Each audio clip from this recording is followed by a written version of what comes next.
ಜಿಲ್ಲಾ ಆಡಳಿತ, ಜಿಲ್ಲಾ ಪಂಚಾಯತ್, ಜಿಲ್ಲಾ ಆರೋಗ್ಯ ಮತ್ತು ಕುಟುಂಬ ಕಲ್ಯಾಣ ಇಲಾಖೆ, ಜಿಲ್ಲಾ ಕ್ಷಯರೋಗ ನಿಯಂತ್ರಣ ಕೇಂದ್ರ ಚಿತ್ರದುರ್ಗ ಹಾಗೂ ತಾಲೂಕು ಆರೋಗ್ಯ ಇಲಾಖೆ ಹಾಗೂ ಸಂಘಗಳ ಸಂಯುಕ್ತ ಆಶ್ರಯದಲ್ಲಿ ವಿಶ್ವ ಕ್ಷಯರೋಗ ದಿನವನ್ನು ಗೋಪನಹಳ್ಳಿ ಗ್ರಾಮದ ಪ್ರಾಥಮಿಕ ಆರೋಗ್ಯ ಕೇಂದ್ರದಲ್ಲಿ ಜಿಲ್ಲಾ ಕ್ಷಯರೋಗ ನಿಯಂತ್ರಣಾಧಿಕಾರಿಗಳಾದ ಡಾಕ್ಟರ್ ಸುಧಾರವರು ಉದ್ಘಾಟಿಸಿ ಮಾತನಾಡಿದರು.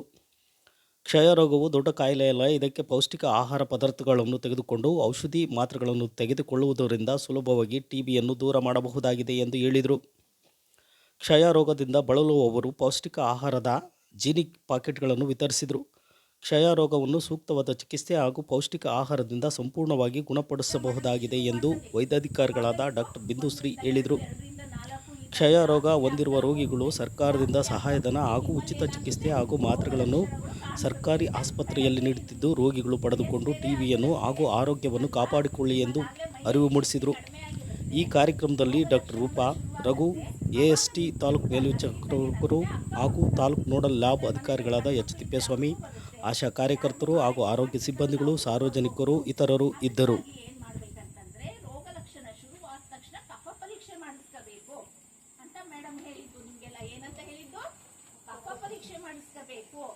ರೋಗ ಬರುತ್ತೆ, ರೋಗಕ್ಕೆ ಸರಿಯಾದಂತ ಚಿಕಿತ್ಸೆಯನ್ನು ಕಂಡಿಡಿದಿದ್ದಾರೆ. ಆಯ್ತಾ? ಆ ಚಿಕಿತ್ಸೆಯನ್ನ ನೀವು ತೂಕಕ್ಕೆ ಅನುಗುಣವಾಗಿ ಕೊಡ್ತಾರೆ. ಆ ಚಿಕಿತ್ಸೆಯನ್ನ ನೀವು ತಗೊಂಡಿದ್ದೀರಾ ಅಂತಂದ್ರೆ ಏನು, ಕೋವಿಡ್ ತರ 7 ದಿವಸ 14 ದಿವಸದಲ್ಲ ಚಿಕಿತ್ಸೆ. ಅದು 6 ತಿಂಗಳು 9 ತಿಂಗಳು ತನಕ ಹೋಗುತ್ತೆ.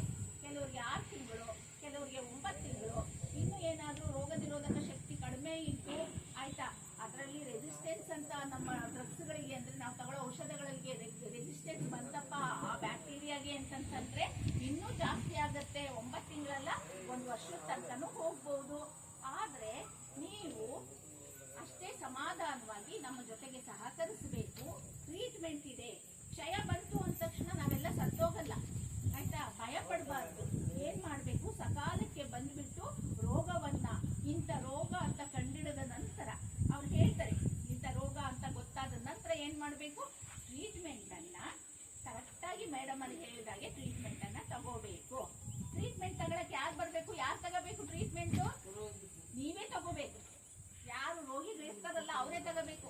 ನಿಮ್ಮ ಮಕ್ಕಳು ಇನ್ಯಾರೋ ನಿಮ್ಮ ಮೊಮ್ಮಗನು ಬಂದು ತಗೊಂಡ್ರೆ ಅದು ಅವರಿಗೆ ವಾಸಿ ಆಗಲ್ಲ. ನಿಮಗೆ ನೀವೇ ತಗೋಬೇಕು. ಆದ್ರಿಂದ 1 ದಿವಸನೂ ಬಿಡದಿದ್ದಂಗೆ ಈ ಒಂದು ಮಾತ್ರೆಗಳನ್ನ ನೀವು ಇಲ್ಲಿ ಬಂದು ಅಥವಾ ನಿಮ್ಮ ಆಶಾ ಕಾರ್ಯಕರ್ತರು ನಿಮ್ಮ ಮನೆ ಹತ್ರನೇ ಬಂದು ಕೊಡ್ತಾರೆ, ನೀವು ತಗೋಬೇಕು. 1 ದಿವಸನೂ ಮಿಸ್ ಮಾಡ್ತಿದ್ದಂಗೆ 6 ತಿಂಗಳು ಇಲ್ಲ 9 ತಿಂಗಳು.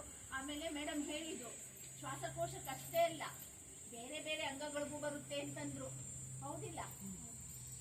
ಮಿದುಳಿಗೆ ಬರ್ಬೋದು, ಬೆನ್ನು ಮೂಳೆಗೆ ಬರ್ಬೋದು, ಮೊಣಕಾಲಿಗೆ ಬರ್ಬೋದು, ಒಳಗಡೆ ಇರುವಂತಹ ಅಂಗಾಂಗಗಳಿಗೆ ಬರ್ಬೋದು. ಗೊತ್ತಾಯ್ತಾ?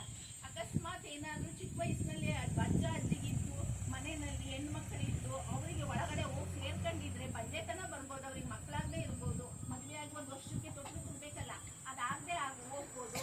ಹಾಗಾಗಿ ಅವರಿಗೆ ಅಂತ ಹಂಗೇನಾದ್ರೂ ಇದ್ರೆ, ನಿಮ್ಮ ಮೊಮ್ಮಕ್ಕಳಿಗೆ ಮಕ್ಕಳಾಗದೆ ಹೋದ್ರೆ, ಮದುವೆ 3 ವರ್ಷ ಆದ್ರೂ ಮಕ್ಕಳಾಗದೆ ಹೋದ್ರೆ ಈ ಒಂದು ರೋಗ ಇದೆಯಾ ಅಂತ ನೀವು ಟೆಸ್ಟ್ ಮಾಡಿಸ್ಬೇಕು. ಅದಕ್ಕೆ ಕಫ ಪರೀಕ್ಷೆ ಮಾಡಿಸಲ್ಲ, ಬೇರೆ ಬೇರೆ ಆದಂತಹ ಪ್ರಯೋಗಗಳನ್ನ ಮಾಡ್ತಾರೆ. ಪ್ರಯೋಗಶಾಲೆಗಳಲ್ಲಿ ಅವರಿಗೆ MRI ಅಂತ ಬಂದಿದೆ, ಸ್ಕ್ಯಾನಿಂಗ್ ಅಂತ ಬಂದಿದೆ, ಮಾಡಿ ನೋಡಿ ಇಂಥ ಕಾಯಿಲೆ ಅಂತ ಹೇಳ್ತಾರೆ. ಅವಾಗ ಅವ್ರಿಗೆ ಟ್ರೀಟ್ಮೆಂಟ್ ತಗೊಂಡ್ರೆ ಮಕ್ಕಳಾಗುತ್ತೆ.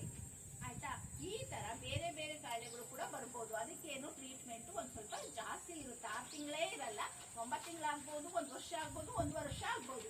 ಆಯ್ತಾ? ಒಂದೊಂದು ಕಾಯಿಲೆಗೆ ಒಂದೊಂದು ತರ ಟ್ರೀಟ್ಮೆಂಟ್ ಅನ್ನ ಕೊಡ್ತಾರೆ. ಗೊತ್ತಾಯ್ತಾ? ಹಾಗಾಗಿ ನೀವು ಏನ್ ಮಾಡ್ಬೇಕಪ್ಪ ಅಂತಂದ್ರೆ, ಮೇಡಮ್ ಆಗ್ಲೇ ಹೇಳಿದ್ರು, ಬೇಗ ಬಂದು ತೋರಿಸ್ಕೋಬೇಕು. ರೋಗ ಲಕ್ಷಣಗಳು ಶುರುವಾದ ತಕ್ಷಣ ಬಂದ್ಬಿಟ್ಟು ತೋರಿಸ್ಕೊಂಡು ಇಂಥ ರೋಗ ಅಂತ ಗೊತ್ತಾದ ತಕ್ಷಣ ಟ್ರೀಟ್ಮೆಂಟ್ ಅನ್ನ ತಗೋಬೇಕು. ಜೊತೆಗೆ ನಿಮ್ಮ ಮನೇಲಿ ಇರ್ತಾರಲ್ಲ ಅವರಿಗೂ ಪರೀಕ್ಷೆ ಮಾಡಿಸ್ಬೇಕು. ಗೊತ್ತಾಯ್ತಾ? ನೀವು ಜೊತೆಗೆ